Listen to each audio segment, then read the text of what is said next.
Exam में खूब question पूछेगा जी, तुम लोग ध्यान देता नहीं है। ध्यान देता है बाबू? चलो देखो, ये जो वर्ड है इसको क्या पढ़ेंगे? एक्सक्लामेशन। इसका चिन्ह आप बता देंगे?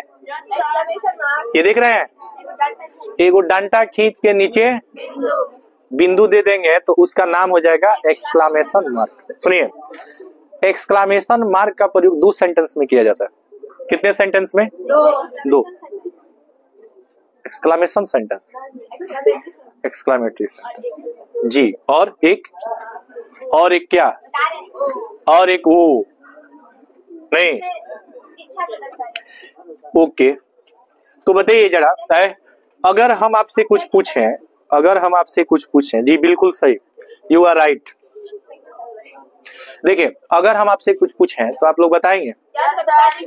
जगह हैं सब लोग? नींद नहीं ना आ रही है? सब काहे ऐसे करके बैठती हो तुम? बताइए, सेंटेंस कितने प्रकार के बाबू है? सेंटेंस कितने प्रकार के? 6 प्रकार के।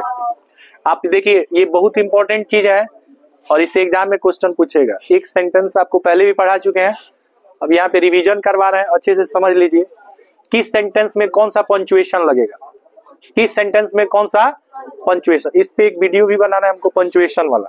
आपके एग्जाम में क्वेश्चन पूछेगा, समझ रहे हैं? यहाँ समझा रहे हैं, अगले बार में ऑब्जेक्टिव उसका करवाएंगे। ध्यान से समझिएगा। तुम उधर कहाँ देखती रहती हो जी? तुमको हेलमेट पहना देंगे हम। ला के पहना, गाड़ी में हेलमेट ला के पहना। बाबू बताइए, सेंटेंस कितने प्रकार के? 6 होता है जी, 6 होता है। 6 नहीं, 6 नहीं होता। अच्छा ठीक है, चलिए 6 से होता है। 6 मीन्स क्या होता है? 6 नहीं होता है, आप याद रखिए। 6 नहीं होता है, 6 नहीं होता है, 6 नहीं होता है, 6 नहीं होता है, सब गलत है। नहीं, आप बोलेंगे तो सो होगा, आप ना सर्वज्ञानी है। 6 ये सब नहीं होता है। 6 ठीक है, लेकिन 6 होता है, ये भी तो आपको याद होना चाहिए ना। सुनो बाबू, बताइए सेंटेंस कितने टाइप के? 1 का 1, 2 का 2, 3 का 3, 4 का 4, 6 का 6 हो जाएगा। तो 6 तरह का क्या होता है बताओ ना? 6 तरह का क्या होता है? सेंटेंस होता है। बाबू तुम लोग हाला मत ना करो। सुनो, तुम लोग के बारे में हम कितना सोचते हैं, सपना में भी तुम लोग आता है। चलो देखो, बताइए पहला सेंटेंस असर्टिव सेंटेंस। सेंटेंस नहीं लिख रहे हैं, थोड़ा स्पेस का कमी है। सेंटेंस यहाँ पे लिखे है ना, तो इसीलिए जगह की कमी है। तो सुनिए, यहाँ पे लगेगा आपका कौन सा स्टॉप? Full stop. अच्छा, इसको हिंदी में कहेंगे पूर्ण विराम। क्या कहेंगे? पूर्ण विराम। सुनिए, अंग्रेजी में क्या कहेंगे? Full stop. तो देखिए, इंग्लिश में फुल स्टॉप होता है, हिंदी में पूर्ण विराम। जब आप ऐसे खींच देंगे डंडा केवल, तो ये पूर्ण विराम है। अंग्रेजी में इसको क्या कहेंगे? Full stop. अब बताओ बाबू, इंट्रोगेटिव सेंटेंस के बाद कौन सेंटेंस होता है? असर्टिव के बाद क्या होता है? वही होता है ना, इंट्रोगेटिव होता है। हल्ला नहीं करना है जी। इसमें क्या लगता है? Question mark. बाबू क्या लगता है इसमें? Question mark. इसको कहेंगे प्रश्नवाचक वाक्य। और इस चिन्ह का नाम क्या देंगे बड़े? प्रश्नवाचक चिन्ह, क्वेश्चन मार्क। क्वेश्चन मार्क बोल सकते हैं इसको? बोलिए। अब अगला सेंटेंस बताइए, इम्परेटिव सेंटेंस। नाम बता देंगे? कौन सेंटेंस? इम्परेटिव, आदेशात्मक वाक्य। इम्परेटिव सेंटेंस में क्या लगता है? इसमें भी आपका लगता है फुल स्टॉप। अगला बताइए कौन सेंटेंस? ऑप्टेटिव। ऑप्टेटिव सेंटेंस में एक्सक्लामेशन मार्क। ये किससे स्टार्ट होता है बताइए? मे से स्टार्ट होता है। जैसे कहेंगे ए हल्ला, may God bless you, may you be happy जन, मे यू गेट सक्सेस। जो इच्छा को दर्शाता है, कामना को दर्शाता है, आशीर्वाद को दर्शाता है, वह आपका ऑप्टेटिव सेंटेंस कहलाता है। क्या कहलाता है बाबू बताओ? ऑप्टेटिव सेंटेंस के बाद क्या आता है? Exclamatory sentence. एक्सक्लामेटरी सेंटेंस में भी एक्सक्लामेशन मार्क लगता है। और अगला सेंटेंस एम्फैटिक, इसमें क्या लगता है? Full stop. 3 सेंटेंस में फुल स्टॉप लगता है, 3 सेंटेंस में फुल स्टॉप लगता है। बताइए कौन कौन? लड़की बात नहीं करो। 3 सेंटेंस में फुल स्टॉप लगता है, बताइए कौन कौन? असर्टिव, और क्या? इम्परेटिव, एम्फैटिक। याद रहेगा? असर्टिव, इम्परेटिव, एम्फैटिक, सब वॉवेल है। सब वॉवेल है कि नहीं? ए आई ई, ओके। वॉवेल सब वॉवेल है क्या जी? सब तो वॉवेल है जी, नहीं है? ये ट्रिक काम करेगा? नहीं करेगा, बस याद करना पड़ेगा। Assertive, imperative, एम्फैटिक। असर्टिव, इम्परेटिव, क्या लगेगा? फुल स्टॉप कैसा होता है? जो बिंदी होता है वही फुल स्टॉप होता है। अब समझो बाबू। दूसरा क्या है जी? इंट्रोगेटिव सेंटेंस के कितने भेद? 2। एक होगा यस नो सेंटेंस, एक होगा डब्ल्यू। तो जो हेल्पिंग वर्ब से शुरू होगा यस नो सेंटेंस, उसमें भी क्वेश्चन मार्क लगेगा। आज जो क्वेश्चन वर्ड होगा व्हाट, व्हेन, वेयर, ये सब से शुरू होता है ना, उसमें भी क्या लगेगा? जरा बताइए, ये भी तो व्हाट से शुरू हुआ है, ये भी तो व्हाट से शुरू हुआ है, लेकिन ये क्वेश्चन नहीं पूछ रहा। ये सरप्राइज को दर्शाता है। किसको दर्शाता है? सरप्राइज को दर्शाता है, जॉय को दर्शाता है। An exclamatory sentence used for expressing sudden and strong feelings of women kind, joy, sorrow, regret, hatred, contempt and so on. सुनिए, कह रहा है कि जिस वाक्य का प्रयोग खुशी को, दुख को, अफसोस को, समझ रहे हैं ना, इन सब चीजों को दर्शाने के लिए किया जाता है, उसका नाम होता है एक्सक्लामेटरी सेंटेंस। वाट के साथ सुनो ना ध्यान से, तुम लोग हम क्या क्या बताते हैं वो हम जानते हैं, ठीक है? सुनो, वाट को क्वेश्चन वर्ड हम तब कहेंगे जब उसके साथ क्वेश्चन मार्क लगेगा। क्वेश्चन मार्क तब लगता है जब क्वेश्चन पूछा जाता है। और एक बात और याद रखना है कि क्वेश्चन मार्क लगेगा तो वाट के साथ हेल्पिंग वर्ब आएगा। क्या आएगा? उसके तुरंत बाद बिना पूछे हेल्पिंग वर्ब आएगा। जैसे आप कहिएगा what is your name, hello hello hello, what is your name? Anushka Sharma, what is your name? अब जरा बताइए, कहेगा सुनो बाबू, पूछेगा, कहेगा ना choose the correct punctuation, choose the correct punctuation. अब पंचुएशन में आपको 4 पंचुएशन देगा। सुनो, ए का ए, बी का बी, सी का सी, डी का D, exclamation, question mark, full stop, और कुछ नहीं है जी इसमें। हाइफन कहाँ से लगता है? दोनों सेंटेंस में हाइफन लगता है जी। नॉन ऑफ, कहेगा कौन सही है? बताइए क्या है ये? बी ही क्यों सही है?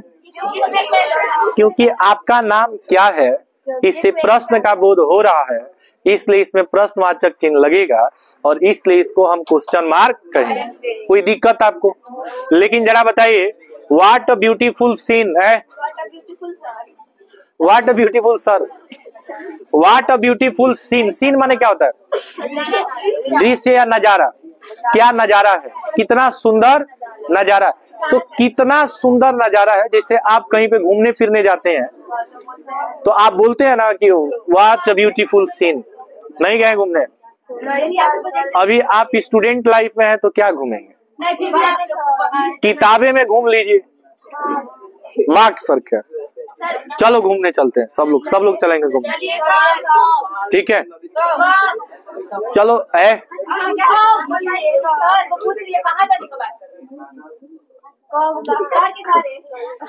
मेरा घर घूमने वाला है। मेरा घर नहीं है उतना सुंदर घूमने वाला। सुनिए, छोड़िए वो सब घर द्वार का बात, घूमने का भी बात सुनिए, पढ़ाई वाला बात कीजिए, पढ़ाई वाला। ए बहू सुनो ना, सुनो, देखिए जब आप आश्चर्य को दर्शाएंगे, प्रश्न नहीं, किसको दर्शाएंगे? तो आश्चर्य का जब बोध कराएंगे ना, तब उसमें आपको एक्सक्लामेशन मार्क का प्रयोग करना है, समझ रहे हैं ना? तो ऐ सुनिए, व्हाट अ डॉग।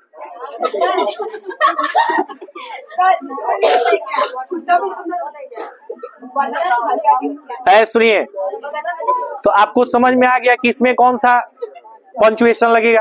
अब हम आपसे पूछ रहे हैं, बताइए बताइए, असर्टिव सेंटेंस में फुल स्टॉप, इंट्रोगेटिव सेंटेंस में फुल स्टॉप, इंपरेटिव सेंटेंस में फुल स्टॉप, ऑप्टेटिव सेंटेंस में एक्सक्लामेशन में, एक्सक्लामेटरी सेंटेंस में एक्सक्लामेशन में, एम्फैटिक सेंटेंस में फुल स्टॉप। कोई दिक्कत है क्या? संख्या का नाम सुने आप लोग? अति कर दिया है तुम लोग एकदम बाबू, एकदम एकदम अति कर दिया है तुम लोग। चलिए, हम अभी तक इस क्लास में कभी पीटे नहीं है ना? पीटे हैं एक बार? किसके? होमवर्क के लिए? हाँ, अच्छा, बतिया रहा था तो फिर से शुरू कर दें क्या? हम चाहते हैं कि तुम लोग को अच्छे से पढ़ा दें, तुम लोग हमको गुस्सा दिलाता है, तुम लोग मत बात करो। चलो यहाँ देखो बाबू, संख्या का नाम सुना आप लोग? संख्या को अंग्रेजी में क्या कहेंगे? नंबर। आप कभी सोचे इस बात को कि जो नंबर है, जो नंबर है, इसमें शुरू में n है और लास्ट में क्या है? लेकिन क्या इसको NR लिखा जाता है? इसको लिखा जाता है NO। NO से सूचित किया जाता है नंबर को। जैसे रुपीज को किससे सूचित किया जाता है? तो RS जब लिखिएगा तो इसको तो रुपीज पढ़ा जाता है। तो रुपीज में आप देखिएगा, बैग उठने लगा, रुपीज को किससे लिखते हैं? RS। अच्छा, नया रुपीज आप लोग देखिएगा, ऐसे लिखता है, ऐसे लिखता है कि नहीं? अच्छा, ऐसे, ठीक है, ओके। चलिए देखें, तो RS माने क्या होता है बताओ? रुपीज। अच्छा है, डॉक्टर कोई लिखता है तो शॉर्ट में क्या लिखता है?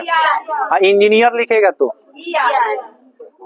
इंजीनियर लिखेगा तो ER। हाँ, M मैक्सिमम रिटेल प्राइस हो सकता है। ऐसे सुनिए, तो इसमें तो आप देखते हैं कि रुपीज में RS लिखा जा रहा है, डॉक्टर में क्या लिखा जा रहा है? DR, इंजीनियर में, लेकिन नंबर में NR लिखा जाता है। इसका उत्पत्ति हुआ है नमेरो शब्द से। नंबर का उत्पत्ति किससे हुआ है? यह एक जर्मन शब्द है। हाँ, वही होता है, यह एक जर्मन शब्द है। तो नंबर की उत्पत्ति किससे हुआ है? नमेरो से। और नमेरो में बताइए फर्स्ट लेटर क्या है और लास्ट क्या है? इसलिए कोई भी नंबर आप लिखिएगा, जैसे आप सीरियल नंबर लिखते हैं ना, सीरियल नंबर लिखते हैं तो NO लिखते हैं, मोबाइल नंबर लिखते हैं तो MOBNO लिखते हैं, मोबाइल नंबर। कभी आप ऐसे देखे हैं जो सीरियल नंबर को SLNR लिखा हो, मोबाइल नंबर को MOBNR लिखा हो? NR नहीं होता, क्योंकि इसकी उत्पत्ति हुआ है नमेरो शब्द से, और नमेरो में फर्स्ट लेटर क्या है? N, और लास्ट लेटर क्या है? O। इसलिए नंबर को हमेशा NO से सूचित किया जाता है। कहिए, नंबर में तो कोई को आता नहीं, फिर बतिया रहे थे देखिए। चलिए, अब सबसे इंपॉर्टेंट रूल हम लोग पढ़ने जा रहे हैं, जो एग्जाम में सबसे ज्यादा पूछेगा। समझ रहे हैं कि नहीं? आपको लगेगा कि ये होगा और वही नहीं होगा, यही बात समझ लीजिए। आपको लगेगा यही होगा और वही नहीं। सुनिए, ब्रेड माने क्या होता है? ब्रेड माने पकौड़ा, रोटी। वाटर मीन्स फर्नीचर मीन्स,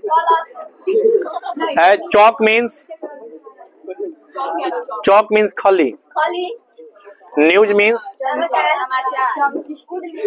समाचार। सुनिए, अब सुनो बाबू टोपी, चलो देखो सब बताएंगे, रुकिए ना, सुनिए सुनिए सुनिए।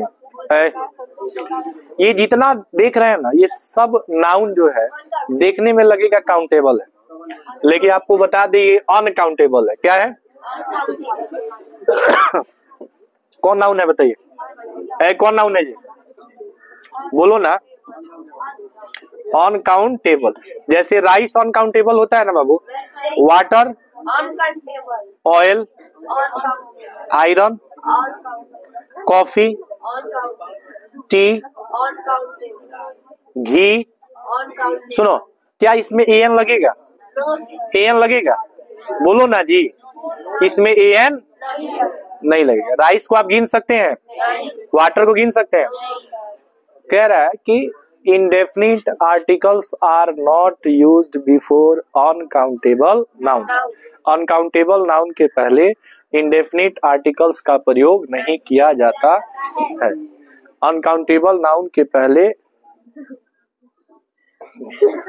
तुमको पैर हिला रही हो, तुमको बोल रहे हैं, हाँ। uncountable noun के पहले सुनो, uncountable noun के पहले इंडेफिनिट आर्टिकल्स का प्रयोग नहीं किया जाता है। समझा मेरा छुपा रुस्तम? काड़ा नीचे हाथ करो। सुनो, अरे जिसको हम बोलते हैं वो समझ गया ना, तुम लोग क्यों समझना चाहती हो भाई? जो समझा रहे हैं वो नहीं समझती हो तुम लोग। क्योंकि हम लोग यहाँ पे मेंबर है पार्लियामेंट के। घर है,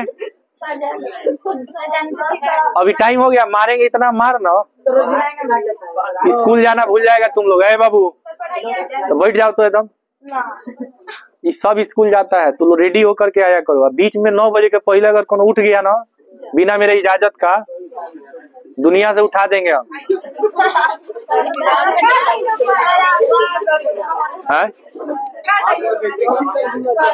मैंने ये भी कोई बात है? ये धर्मशाला है, जब मन आए जब मन गए।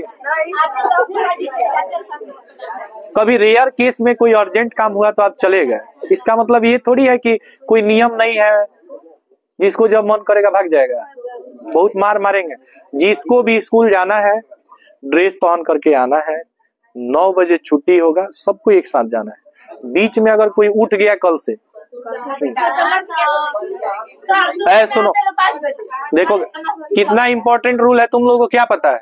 देखो यहाँ, क्या ब्रेड को गिन सकते हैं? तो ये ब्रेड लिखिएगा ना तो गलत हो जाएगा, ये वाटर लिखेगा तो, ये फर्नीचर लिखेगा तो, ये चौक लिखेगा तो सब गलत हो जाएगा। जैसे ही आप ए का प्रयोग करेंगे तो गलत। इन चीजों को डायरेक्ट हम नहीं गिन सकते हैं। सुनो, इन चीजों को हम लोग डायरेक्ट नहीं गिन सकते हैं। अब देखिए, इन चीजों को गिनने के लिए किसी न किसी यूनिट का प्रयोग किया जाता है। किसका प्रयोग किया जाता है? यूनिट। यूनिट का नाम सुने आप लोग? देखिए, यूनिट को हिंदी में इकाई कहा जाता है। यूनिट को हिंदी में क्या कहा जाता है? इकाई। सुनिए, किसी पदार्थ को, ध्यान से समझिए, किसी पदार्थ को मापने या तौलने के लिए जिस इंस्ट्रूमेंट का आप प्रयोग करते हैं उसी को यूनिट कहा जाता है। सुनो, जैसे आप मान लीजिए कि अगर आपको कोई ऑयल हो गया, कोई लिक्विड होता है, जब आप उसको तौलते हैं तो उसको किस में तौलते हैं? लीटर में। कोई मास होता है, द्रव्यमान की कोई वस्तु होता है तो उसको किलो में, और कोई लंबाई लेंथ वगैरह होता है तो उसको मीटर सेंटीमीटर में तौलते हैं ना। जैसे फिजिक्स में आप लोग पढ़े होंगे SI system, international system of unit, पढ़े हैं ना, इंटरनेशनल सिस्टम ऑफ यूनिट। तो आप देखते हैं कि द्रव्यमान का एसआई मात्रक किलोग्राम होता है, लंबाई का जो होता है मीटर होता है, समय टाइम का क्या होता है? सेकंड होता है, सेकंड से मिनट बनता है, मिनट से घंटा बनता है ना जी। तो सुनिए बाबू, जैसे आप ब्रेड को पीस वाइज गिन सकते हैं, किस तरह से गिन सकते हैं? पानी को या तो आप ग्लास से गिन सकते हैं, या तो आप, सुनिए, या तो ग्लास से गिन सकते हैं, या तो बॉटल से गिन सकते हैं, लोटा से भी गिन सकते हैं, लीटर से भी गिन सकते हैं। तो यहाँ पे समझिए, litre of, glass of, loaf of, piece of, जब तक ऑफ आएगा नहीं ए लगेगा नहीं। सब में अगर डायरेक्ट ए लगाएंगे तो गलत, ऑफ लगा रहेगा तो गलत नहीं होगा। जैसे यहाँ पे समझो, पीस ऑफ फर्नीचर है ना, आर्टिकल्स ऑफ फर्नीचर है, पीस ऑफ चौक है, स्टिक ऑफ चौक है, ठीक है, पीस ऑफ न्यूज है, आइटम ऑफ न्यूज है। सुनो, आइटम जो वर्ड है, आइटम जो वर्ड होता है इसके पहले क्या लगेगा? एन। अब पीस के पहले ए। आर्टिकल जो वर्ड होगा ना उसके पहले भी एन लगेगा। तो अब एक बात समझिए, जो फर्नीचर वर्ड होता है ना ये अनकाउंटेबल होता है। सुनो बाबू, जैसे टेबल को भी आप फर्नीचर कहते हैं, बेंच को भी फर्नीचर कहते हैं, बेड को भी फर्नीचर कहते हैं, चेयर को भी फर्नीचर। जैसे एक फर्नीचर जो होता है ना उसमें सारा सेट आ जाता है, फर्नीचर में सारा सेट आ जाता है, मतलब टेबल भी आ जाएगा, चेयर भी आ जाएगा, बेड भी आ जाएगा, डाइनिंग टेबल वगैरह होता है ना, ड्राइंग टेबल वगैरह, ये सारा चीज आ जाता है। सुनो ना, अब इसमें समझना क्या कि जैसे ही आप इसमें डायरेक्ट ए का प्रयोग करेंगे तो ये क्या हो जाएगा? तो आपको इसके साथ कोई ना कोई यूनिट लेना होगा। क्या लेना होगा?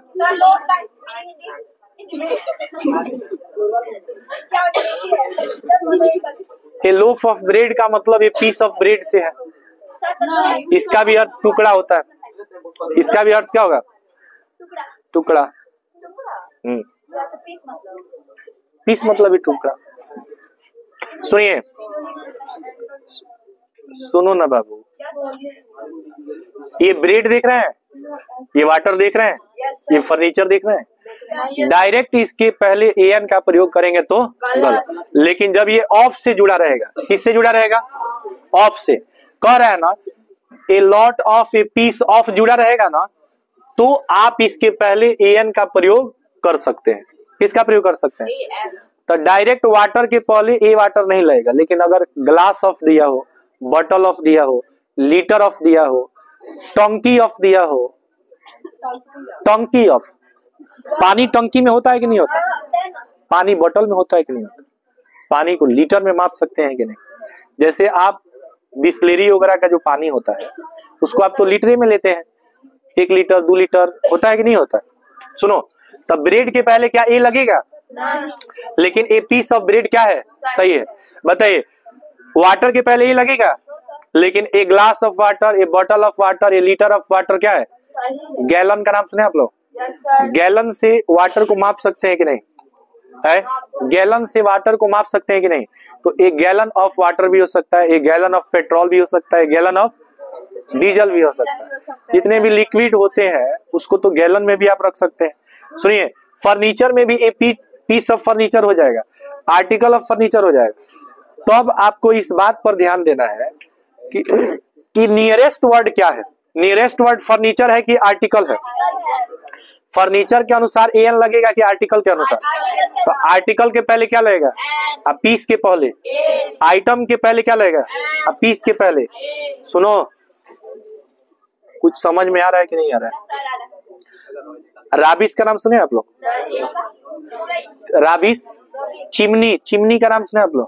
जहाँ ईटा उटा बनता है, ईटा का जो फैक्ट्री होता है, ईटा का फैक्ट्री क्या कहलाता है? चिमनी कहलाता है। चिमनी होता है, हम लोग चिमनी बोलते हैं, होता है चिमनी, चीनी नहीं, चिमनी होता है, चिमनी होता है, हम लोग चिमनी चिमनी करते हैं। सुनिए, पेपर के पहले आप डायरेक्ट ए पेपर लिखेंगे तो गलत, लेकिन a piece of paper, a sheet of paper, paper का शीट हो सकता है, पेपर का पीस हो सकता है, लेकिन डायरेक्ट पेपर लिखिएगा तो ए पेपर लिखिएगा तो क्या हो जाएगा? गलत हो जाएगा। ए राबिस लिखिएगा तो गलत, लेकिन a pile of rubbish, a heap of rubbish लिखिएगा तो सही।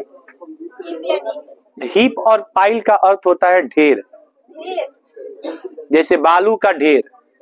ढेर समझते हैं आप लोग? जैसे कहीं पे अगर बालू को एक जगह पे इकट्ठा कर दिया जाए तो वो बालू का ढेर कहलाता है। अंग्रेजी में उसको बोलते हैं हीप या पाइल बोलते हैं। हीप या क्या बोलते हैं? पाइल बोलते हैं। Bit of rice, grain of rice, kilo of rice, handful of rice, a bag of rice. सुनिए, जब तक ऑफ आएगा नहीं तब तक an लगेगा। आप डायरेक्ट ए राइस लिखेंगे तो क्या हो जाएगा, लेकिन समझिए ए बाइट ऑफ राइस, एक ग्रेन ऑफ राइस, एक किलो ऑफ राइस। 1 किलो चावल हो सकता है, 1 मुट्ठी चावल हो सकता है, 1 बैग चावल हो सकता है। बैग माने झोला होता है ना जी। अच्छा ये वर्ड क्या है जरा बताइए। तो एडवाइस में डायरेक्ट एन लगाइएगा तो गलत। एडवाइस को भी अनकाउंटेबल नाउन माना जाता है, हालांकि एडवाइस आपका अब्स्ट्रैक्ट नाउन है। कौन नाउन है, क्या इसको मेजर कर सकते हैं? लेकिन जैसे ही आपको पीस ऑफ एडवाइस मिलेगा ना, क्या मिलेगा, या वर्ड ऑफ एडवाइस मिलेगा, तो यहाँ देखिए ऑफ लगा, ऑफ आएगा तो ए आएगा, और जैसे ऑफ भाग जाएगा, बताइए इसमें ऑफ है, क्या इसमें ऑफ है, तो क्या इसमें एन लगेगा? राइटिंग में भी अगर ए राइटिंग लिखिएगा तो गलत, लेकिन अगर पीस ऑफ राइटिंग दिया है तो सही। तो अब इस बात को समझिए, हल्ला आपको समझना क्या है, आपको समझना ये होगा कि जो ऑफ से नाउन जुड़ेगा ना, ध्यान से समझो, थोड़ा सा यहाँ डिफरेंस है, थोड़ा सा डिफरेंस नहीं समझेंगे गलत कर देंगे एग्जाम में। देखिए आप किताब में लिखा हुआ चीज पढ़ करके भी समझने की कोशिश करेंगे, लेकिन समझ में नहीं आएगा, और उसी चीज नहीं समझ में आएगा क्योंकि हर चीज में कुछ ना कुछ डिफरेंस है। वो डिफरेंस आपको समझ में पढ़कर नहीं आ सकता, जब तक आपको टीचर समझाएंगे नहीं तब तक आपको समझ। जैसे देखिए हम आपको 2 सेंटेंस लिखते हैं और पूछेंगे कि आर्टिकल बताइए क्या होगा, देखिए कुछ लोग गलत कर देंगे इसमें। जैसे देगा कि आई नीड, यहां पे दे देगा आपको पीस ऑफ ब्रेड। मान लीजिए ब्रेड लिखे, हम क्या लिखे,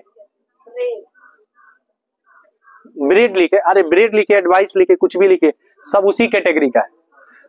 अब यहां पे हम कहें कि water of this river not है फ्रेश, ठीक है।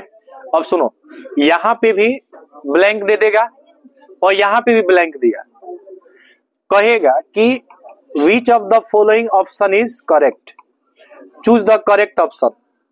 मान लीजिए हमने पहला में ए दिया, दूसरा में एन दिया, तीसरा में द दिया, चौथा में नॉन ऑफ दीज। अच्छा नॉन ऑफ दीज भी देता है, और एक दे देता है नो आर्टिकल, नो आर्टिकल्स भी दे देता है, ये ऑप्शन में दोनों रहता है। कहेगा कि जैसे मान लीजिए ये फर्स्ट सेंटेंस मान लीजिए और इसको सेकंड सेंटेंस, पहला में क्या होगा, ए होगा, और दूसरा में द होगा। अब यहाँ पे आप एक चीज देखिएगा, नोटिस कीजिएगा आप लोग कि यहाँ पे भी ऑफ लगा है और यहाँ पे भी, तो यहाँ ऑफ लगा तो ए लग गया, यहाँ ऑफ लगा तो क्यों,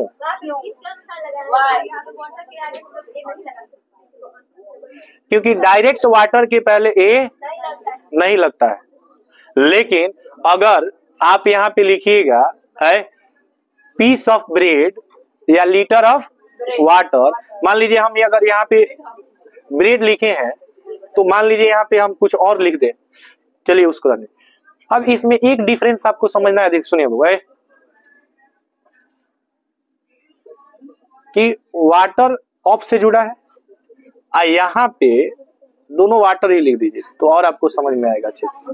सुनो, मान लीजिए यहाँ पे हमने लिखा लीटर ऑफ वाटर, क्या लिखा बाबू, मुझे 1 लीटर क्या चाहिए, पानी चाहिए। सुनो, यहाँ वाटर के पहले ऑफ लगा है और यहाँ वाटर के बाद ऑफ लगा है, तो लीटर ऑफ के बाद वाटर है, लीटर ऑफ के बाद वाटर है, तो डायरेक्ट वाटर के पहले क्या ए लगेगा, तो ए नहीं लगेगा। लेकिन अब द क्यों लगेगा, सुनो, जब इसका अर्थ होता है काके की, क्या होगा, तो आप जानते हैं कि ऑफ का मीनिंग काके की भी होता है, तो जब ऑफ का मीनिंग काके की होता है तो इसके साथ द लगता है, और जब ऑफ का मीनिंग एक होता है, ऑफ का मीनिंग क्या होगा, एक होगा, यानी ऑफ का मीनिंग होगा ही नहीं, ऑफ का मीनिंग नहीं होगा, तब उसमें ए लगता है। अब दोनों का मीनिंग निकाल के देखिए, जैसे कहिएगा कि मुझे 1 गिलास पानी चाहिए, तो अंग्रेजी में क्या बोलिएगा, मुझे 1 गिलास पानी चाहिए, I need a glass of. अब इसका हिंदी बताइए क्या होगा, क्या ऑफ का कोई अर्थ है यहाँ, मुझे एक गिलास पानी चाहिए, तो क्या ऑफ का कोई अर्थ है? तो जब ऑफ का कोई मीनिंग नहीं होगा, नो मीनिंग है, जब ऑफ का क्या होगा, नो मीनिंग, तब इसके साथ क्या लगेगा? लेकिन जब ऑफ का मीनिंग होगा का के की, तो द लगेगा। ऑफ का मीनिंग क्या होगा? का के की, तो क्या लगेगा? द। जैसे समझिए, कहेगा इस नदी का क्या? पानी। इस नदी का पानी। बताइए ऑफ का मीनिंग क्या निकल रहा है? बिहार की राजधानी क्या होगा? द कैपिटल ऑफ बिहार होगा कि नहीं होगा? द कैपिटल ऑफ बिहार होगा। अच्छा, घर का दरवाजा, तो द डोर ऑफ हाउस होगा। गाय का दूध, the milk of the cow होगा कि नहीं होगा? तो जब ऑफ का मीनिंग काके की होगा तो वहां द लगेगा, ऑफ का मीनिंग कोई नहीं होगा तो वहां इंडेफिनिट आर्टिकल्स एन का प्रयोग किया जाता है। बात समझ में आया कि नहीं है? चलिए, बस यही था। बस एक चीज देख लीजिए, अब खत्म हो गया। अगर नाउन प्लूरल नाउन में हो तो एन का प्रयोग का सवाल ही नहीं उठता है। खत्म हो गया। कह रहा है ना कि कभी प्लूरल नाउन के साथ एन नहीं लगता। अब बस 5 मिनट और है, खत्म हो गया चैप्टर। बस यहाँ पे एक्सरसाइज कर लेंगे, 2-4 को बना लेंगे लोग, छुट्टी।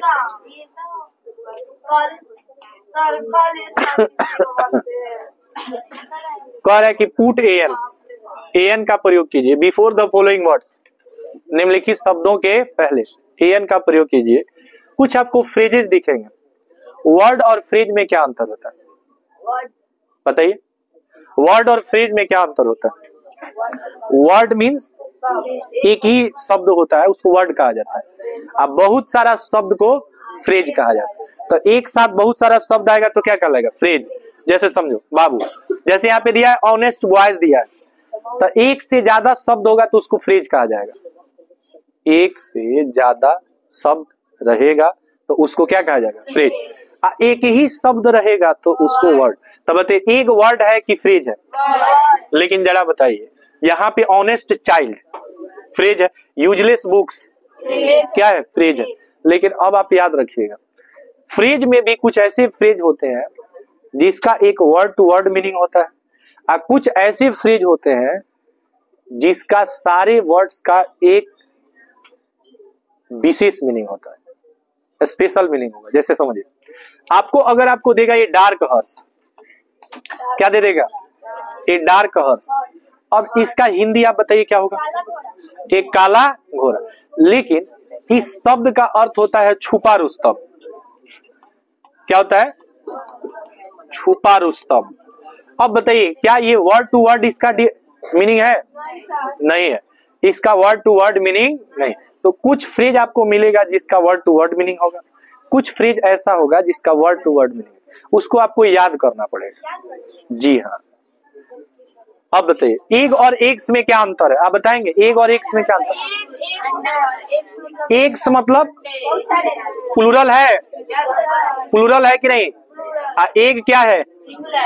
आपको प्रयोग करना है किसका? कह रहा है कि प्लूरल नाउन के पहले एन का तो सवाल ही नहीं उठता है। अभी आप देखे 20 में कि अगर नाउन प्लूरल नंबर में हो तो एन के प्रयोग का सवाल ही नहीं उठता है। ये बात याद रहेगा? याद रहेगा कि नहीं रहेगा? याद रहेगा कि नहीं रहेगा? बताइए कौन नाउन है? क्या एन लगेगा? नहीं लगेगा। नहीं लगेगा तो क्रॉस कर देंगे, एक क्रॉस मार्क देंगे। नहीं लगेगा तो बताइए ऑक्सन कौन नाउन? यूरोपियंस। एग में क्या लगेगा? एन लगेगा। इंडियन में, इंडिया में, सुनो एक बात समझिए, ए इंडिया, सुनिए, एक होगा इंडिया, एक होगा इंडियन, एक होगा बिहार, एक होगा बिहारी। हाँ। अब एक बात समझिए, दोनों में अंतर आपको समझना है। अंतर समझना चाहेंगे कि नहीं चाहेंगे?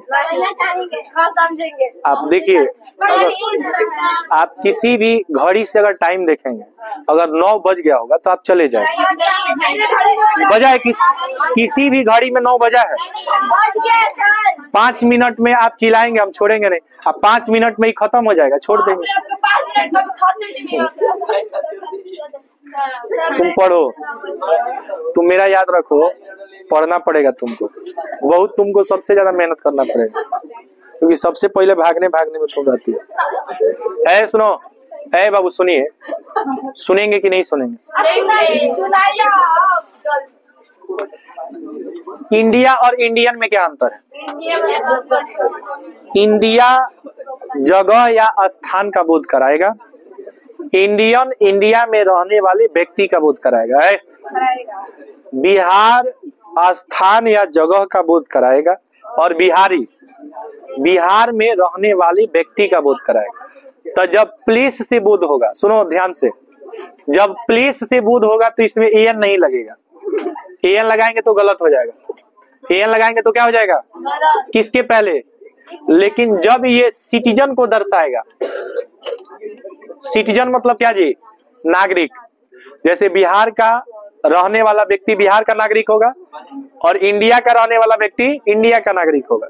तो जब ये सिटीजन को दर्शाएगा, सिटीजन मतलब व्यक्ति को, नागरिक को दर्शाएगा, एन लगेगा। और जब जगह को दर्शाएगा तो एन नहीं। जैसे यहाँ पे यूरोपियंस दिया हुआ है, तो यूरोप के रहने वाले व्यक्ति को क्या कहा जाता है? यूरोपियन रहता तो लग जाता, लेकिन यूरोपियंस में क्या यूरोप में लगेगा? यूरोप दर्शाएगा जगह को, और यूरोपियंस दर्शाएगा। देखो क्या दिखा रही है, दांत दिखा रही है, दांत दिखा रही है, प्रचार कर रही है कि हाँ दंतकांति से धो के आए। ऑनेस्ट माने क्या होता है? क्या ये नाउन है? ऑनेस्टी होता है। ऑनेस्ट एडजेक्टिव है। सुनो, क्या एडजेक्टिव सिर्फ एडजेक्टिव के पहले आर्टिकल लगेगा? आप याद कीजिए, आपको बताए थे, जब तक नाउन नहीं आएगा तब तक नहीं लगेगा। तब बताइए क्या इसमें लगेगा? लेकिन यहाँ नाउन आ गया, लेकिन नाउन है क्या? बॉयज कौन नाउन? आर्टिकल लगेगा। यहाँ क्या है? चाइल्ड का प्लूरल, सिंगुलर है कि प्लूरल है? आर्टिकल लगेगा कि नहीं लगेगा? क्या लगेगा? यूजफुल माने उपयोगी, यह एडजेक्टिव है। सिर्फ एडजेक्टिव में लगेगा। यूजलेस बुक्स दिया है, कौन नाउन? क्या लगेगा? चलिए यहाँ बताइए, एनसीसी ऑफिसर में इसको क्या पढ़ेंगे? उर्दू। सिर्फ उर्दू जो है, सुनो, उर्दू जो होता है ना, जैसे हिंदी है, उर्दू है, इंग्लिश है, लैंग्वेज भी, कुछ सब्जेक्ट लैंग्वेज होता है और कुछ सब्जेक्ट केवल सब्जेक्ट होता है, वो लैंग्वेज नहीं होता। जैसे मैथ एक सब्जेक्ट है, क्या यह एक भाषा है? लेकिन हिंदी भाषा के साथ साथ एक लैंग्वेज, उर्दू भाषा के साथ साथ एक, इंग्लिश भाषा के साथ साथ। आप याद रखिएगा कि सिर्फ भाषा या विषय के नाम के पहले आर्टिकल नहीं लगता, विषय और भाषा के नाम के पहले आर्टिकल नहीं लगे। लेकिन जैसे ही उसके साथ कोई नाउन आ जाएगा, क्या आ जाएगा? कोई नाउन। जैसे यहाँ पे देखिए, उर्दू पोएट है, तो उर्दू पोएट नाउन हो गया कि नहीं? तो इसमें एन लगेगा, लेकिन इसमें लगेगा। आप याद रखिएगा, सिर्फ विषय और भाषा के नाम के पहले आर्टिकल का प्रयोग नहीं होता, नहीं होता। सिर्फ अगर आर्टिकल इंग्लिश में लगेगा, एन इंग्लिश लिख सकते हैं, ये हिंदी लिख सकते हैं, लेकिन अगर हिंदी राइटर रहेगा, इंग्लिश पोएट रहेगा, तब आप प्रयोग कर सकते हैं। बताइए क्या इंग्लिश में लगेगा? एफओ का पूरा नाम होता है फॉरेस्ट ऑफिसर। आप याद रखिएगा, ये दोनों बहुत कंफ्यूज करता है। फॉरेस्ट ऑफिसर जब लिखिएगा ना, तो फॉरेस्ट में ए लग जाता है, एफओ में क्या लग जाता है? एन। इसमें क्या लगेगा? यहाँ देखिए नीचे दिया हुआ है, फॉरेस्ट ऑफिसर में क्या, एमए में क्या लगेगा? क्या लगेगा? एन।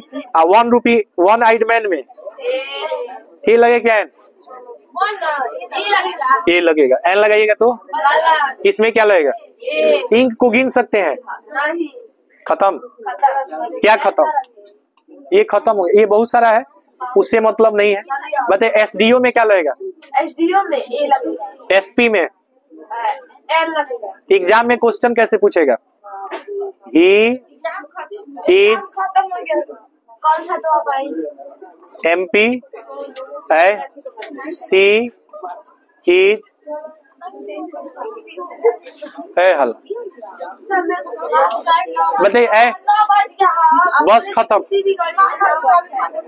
बताइए MP और SP के पहले क्या लगेगा? MLA के पहले, MLA के पहले, वीडियो के पहले ए, पूरा नाम बताइए वीडियो का। Block develop officer.